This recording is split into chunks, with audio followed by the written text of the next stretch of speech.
The clatter of silverware against china filled the dining room, but the tension was thick enough to cut with a knife.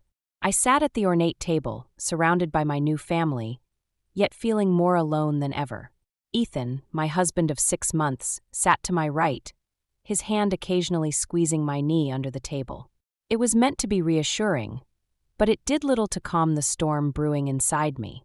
"More potatoes, Molly?" Vera's saccharine voice cut through my thoughts. My mother-in-law's smile didn't reach her eyes as she held out the serving dish. "No, thank you," I replied, forcing a polite smile. "Everything's delicious, Vera." "Oh, come now," she insisted, already scooping a hefty portion onto my plate. "You need to keep your strength up if you're trying for a baby." I felt my cheeks burn. Our struggles to conceive weren't exactly dinner table conversation, but Vera had a knack for bringing up uncomfortable topics. "Mom," Ethan warned, his voice low. Vera waved him off. "I'm just looking out for you both.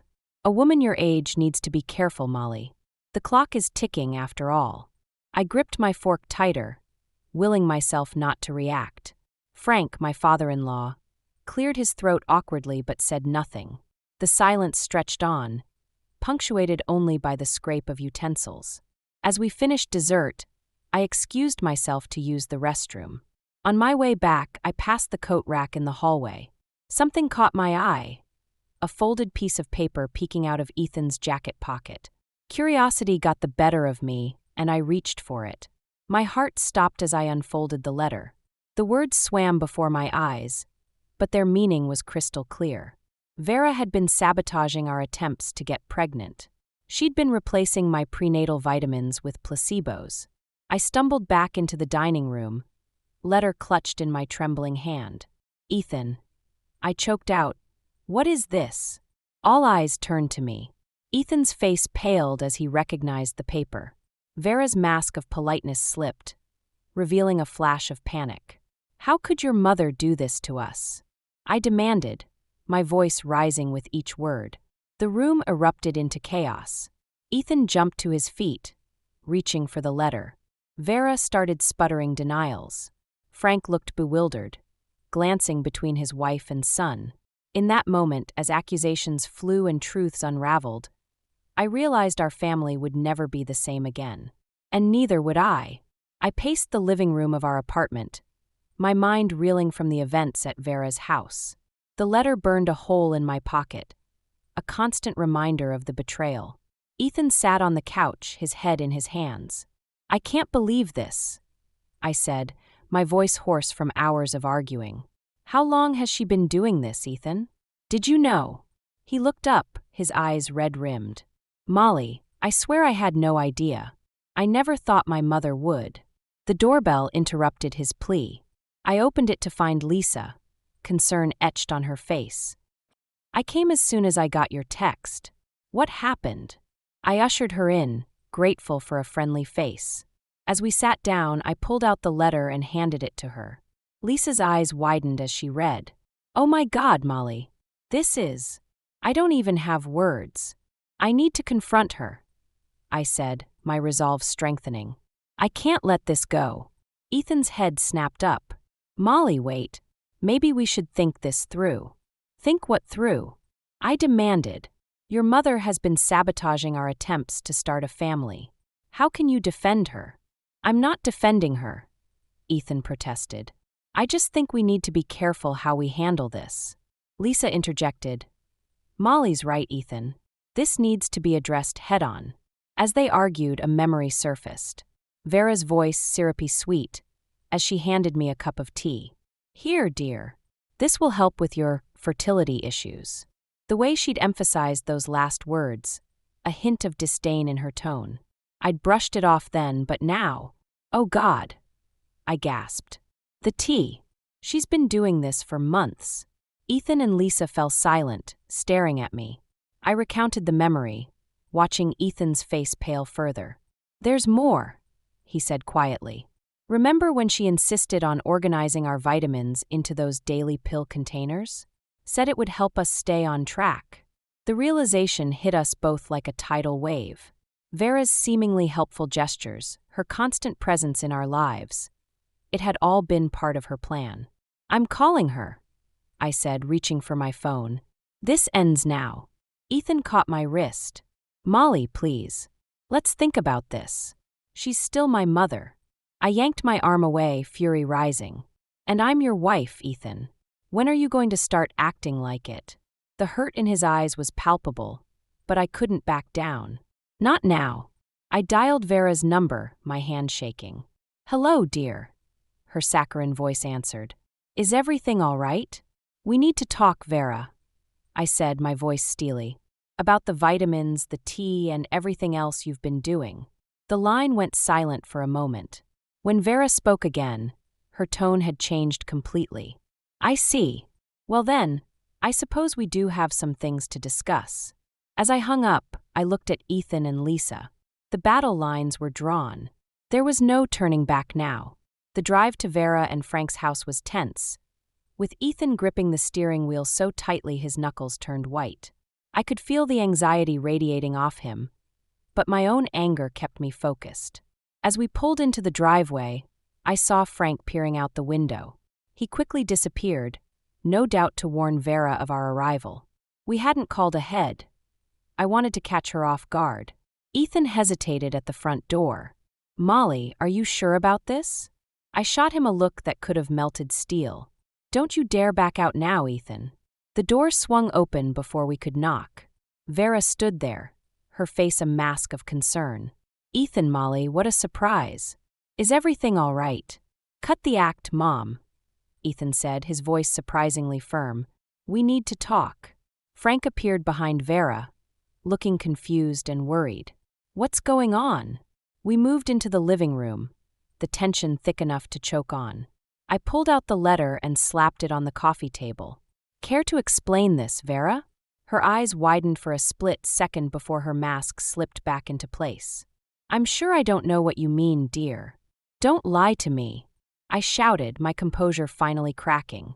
"We know about the vitamins, the tea, everything. How could you do this to us?" Frank picked up the letter, his face paling as he read.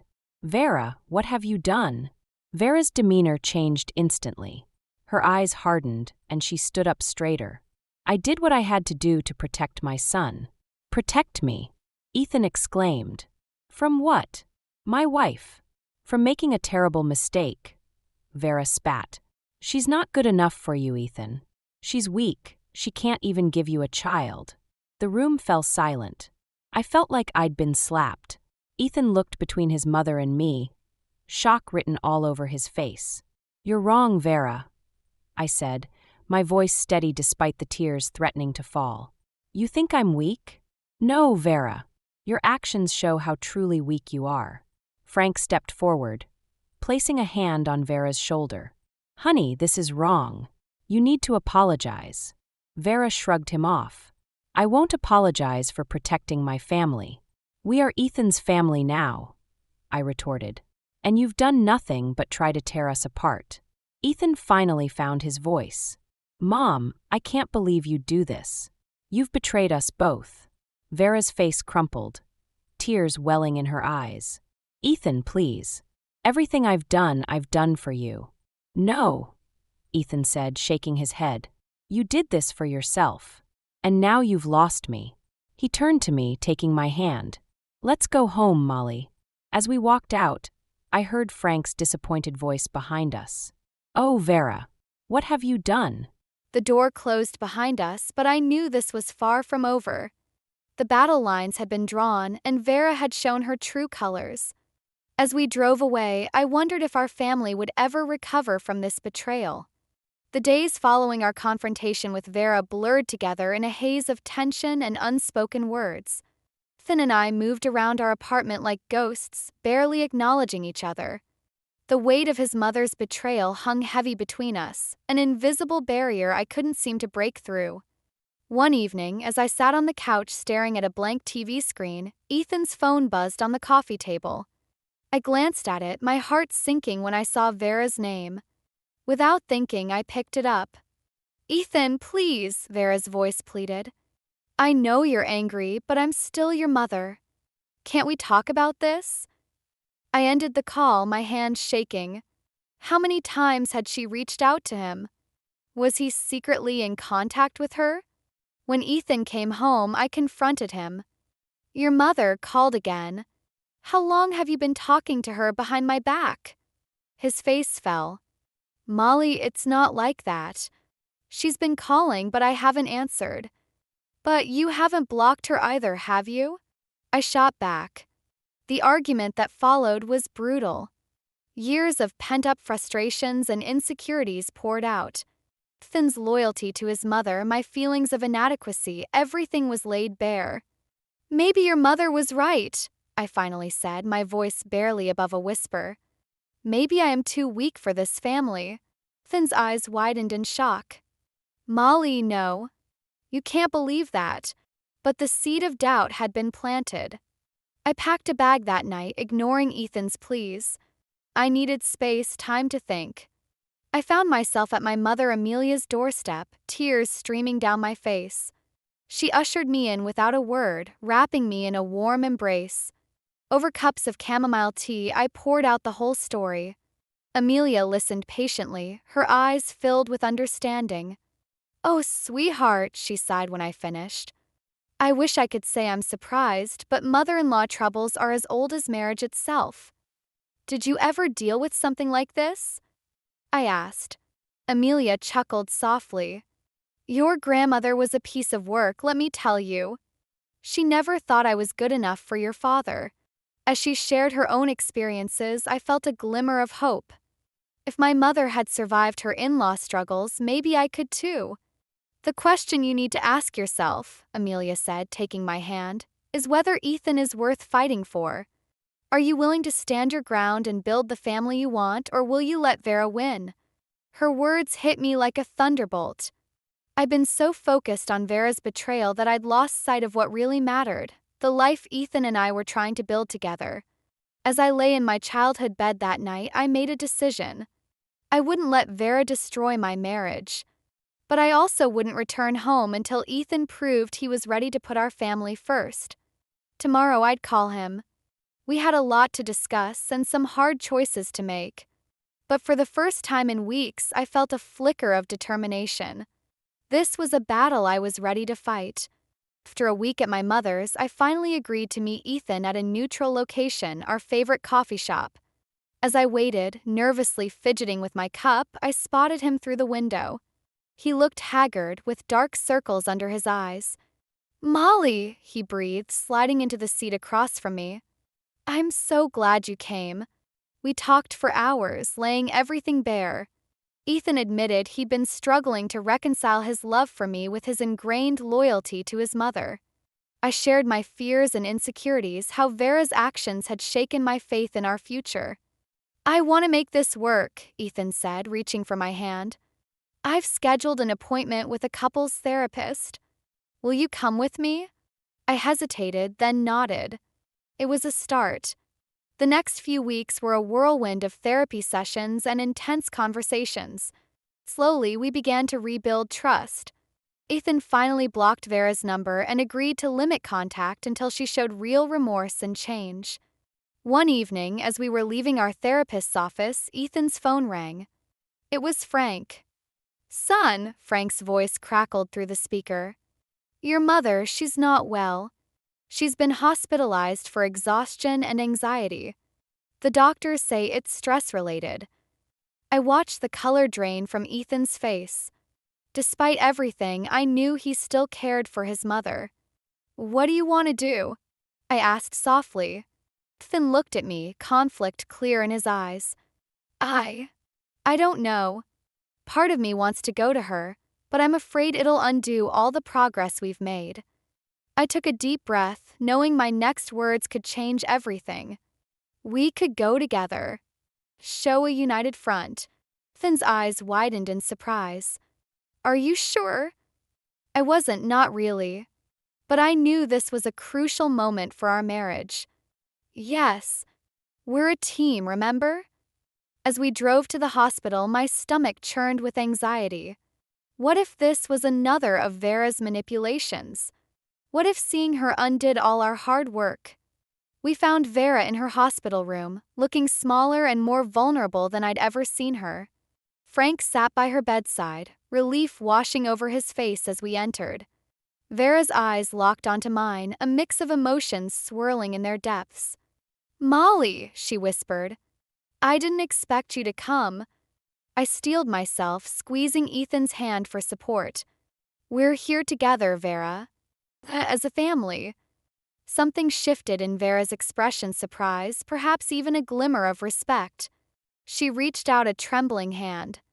I think I owe you both an apology." As I stood there, poised on the edge of what felt like a monumental decision, I realized this moment could either break us completely or be the first step towards true healing. Choice was mine to make. I should have known better than to trust Vera's apology. The moment we let our guard down, she struck with a vengeance that left me reeling. Started with whispers at Ethan's office party, colleagues giving me strange looks, hushed conversations stopping abruptly when I approached. Then came the anonymous text messages to Ethan, insinuating I'd been unfaithful. "You can't seriously believe this," I said, watching Ethan's face as he scrolled through the messages. "Of course not," he replied, but I caught the flicker of doubt in his eyes. The final blow came at a family gathering. Vera, playing the concerned mother, cornered Ethan's cousin. "I'm just worried about Ethan," I overheard her say. "That baby, well, the timing seems off, doesn't it? And Molly's been acting so strangely lately." My blood ran cold. She was trying to cast doubt on my pregnancy, on my fidelity to Ethan. I felt the room spinning, faces blurring as whispers erupted around me. Ethan found me in the bathroom, splashing water on my face. "Molly, what's going on?" I told him everything I'd heard, watching his expression darken with each word. "We need to end this," I said, my voice shaking. "I can't take it anymore, Ethan. Your mother is trying to destroy us." He nodded, jaw clenched. "You're right. It's time to confront her once and for all." We gathered our closest friends and family in the living room. Vera sat in the center, a picture of innocence. I felt sick looking at her, remembering how I'd almost believed her apology in the hospital. "We know what you've been doing," Ethan began, his voice steady. "The rumors, the texts, all of it." Vera's eyes widened in feigned shock. "I don't know what you're talking about. I've only ever wanted what's best for you, Ethan." "Stop lying," I snapped, unable to contain myself.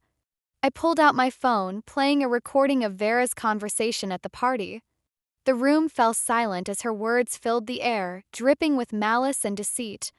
Vera's face contorted with rage. "You little snake," she hissed at me. "You've turned my son against me. You've ruined everything." "No, Vera," Ethan said, standing tall beside me. "You did that all on your own. You can't keep tearing us apart. This ends now." The room erupted into chaos. Accusations flew, tears were shed, and years of pent-up emotions poured out. Through it all, I clung to Ethan's hand, feeling the strength of our unity. As the dust settled, I looked at Vera, seeing her for what she truly was, a bitter, manipulative woman who'd rather destroy her son's happiness than let go. "It's over," I said, my voice barely above a whisper. "You've lost, Vera, and we're done with you." The silence that followed was deafening. I knew we'd crossed a line that could never be uncrossed. But as I stood there, surrounded by the wreckage of Vera's final scheme, I realized this was just the beginning of our fight for our family's future. The days following our confrontation with Vera were a whirlwind of emotions. Ethan and I clung to each other, united in our resolve but shaken by the depth of Vera's betrayal. We thought we'd seen the last of her schemes, but we were wrong. It was a crisp autumn morning when the doorbell rang. I opened it to find Frank standing there, his face etched with worry. "Molly, I'm sorry to come unannounced, but it's Vera. She's threatening to contest your marriage." My heart plummeted. "What? How?" Frank explained that Vera was claiming our marriage was invalid, citing some obscure legal technicality. It was nonsense, of course, but the threat of a legal battle loomed over us like a dark cloud. When Ethan came home, I broke the news. His face hardened, a mix of anger and determination in his eyes.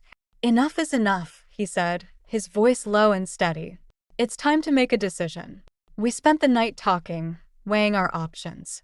The thought of cutting ties with Vera completely was painful for Ethan, but the alternative, living under constant threat and manipulation, was unbearable. The next day, we asked Frank to meet us at a nearby park. As we sat on a bench, watching children play, the weight of what we were about to do pressed down on us. Dad, Ethan began, his voice trembling slightly. We can't do this anymore. Mom's actions, they're tearing us apart. We've decided to cut all ties with her. Frank nodded slowly, a sad understanding in his eyes. I was afraid it might come to this. I support your decision, son. And I want you to know, I'm here for you both. Just then, Vera appeared, as if summoned by our conversation. Her eyes blazed with fury as she stormed towards us. How dare you turn my own husband against me, she screeched. Ethan, you can't do this. I'm your mother. Ethan stood, placing himself between Vera and me. No, Mom. This ends now. You've left us no choice. You've chosen her over your own mother, Vera cried, gesturing wildly at me. Ethan's voice was firm, unwavering. No, I've chosen the family I want to build.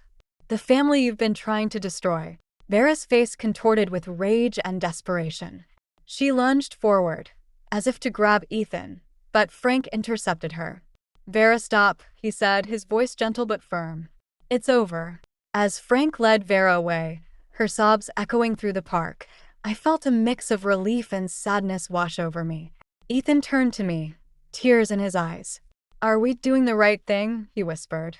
I took his hand, placing it on my growing belly. We're protecting our family, Ethan. Our child. It's the only choice we have. As we walked home, I knew we'd crossed a line that could never be uncrossed.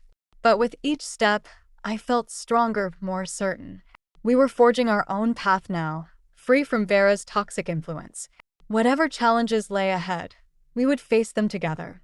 The soft glow of birthday candles illuminated our daughter's face as we gathered around her, singing, Happy Birthday. Emma, our little miracle, giggled and clapped her chubby hands, oblivious to the journey that brought us to this moment. 2 years had passed since we cut ties with Vera. 2 years of healing, growing, and building the family we'd always dreamed of. Our new home, filled with love and laughter, was a far cry from the battleground our lives had once been. As I watched Ethan scoop Emma into his arms, my heart swelled with pride and love. We'd weathered the storm together, emerging stronger than ever. Frank stood nearby, beaming at his granddaughter. He'd chosen to support us, even if it meant distancing himself from Vera. It wasn't an easy decision, but one he stood by. She's perfect, Lisa whispered, squeezing my hand. My best friend had been our rock through it all. As the party wound down and guests began to leave, I noticed Ethan's expression change. He nodded towards the window, and my stomach dropped. There across the street stood Vera. I'll handle this, Ethan said, his voice steady. I watched from the doorway as he approached her. Their conversation was brief, Ethan's body language firm but not unkind. When he returned, his eyes were misty. She wanted to see Emma, he explained. I told her that wasn't possible, not now. Maybe not ever. I pulled him close, feeling the tension in his shoulders. You did the right thing, I murmured. That night, after Emma was tucked in, Ethan and I sat on the porch swing, hands intertwined. Do you ever regret it? I asked softly. Cutting her out? Ethan was quiet for a moment. I regret that it had to come to this, he finally said. But I don't regret choosing us, choosing our family. I leaned into him, feeling the steady beat of his heart. We've built something beautiful, Ethan. No one can take that from us. He kissed the top of my head. No, they can't. As we sat there, watching the stars come out, I reflected on our journey. The pain, the betrayal, the hard choices, they had all led us here, to this moment of peace and contentment. I thought of Vera, alone across town, and felt a flicker of sadness, but it was overshadowed by the fierce protectiveness I felt for my family. We had fought hard for this happiness, and I would guard it with everything I had. The future stretched out before us, full of promise and possibility. There would be challenges, of course, but we had proven we could face anything together. As I drifted off to sleep that night, Emma's soft breaths coming through the baby monitor, I felt truly at peace. We had weathered the storm and come out stronger on the other side. Whatever life threw at us next, we were ready. Together.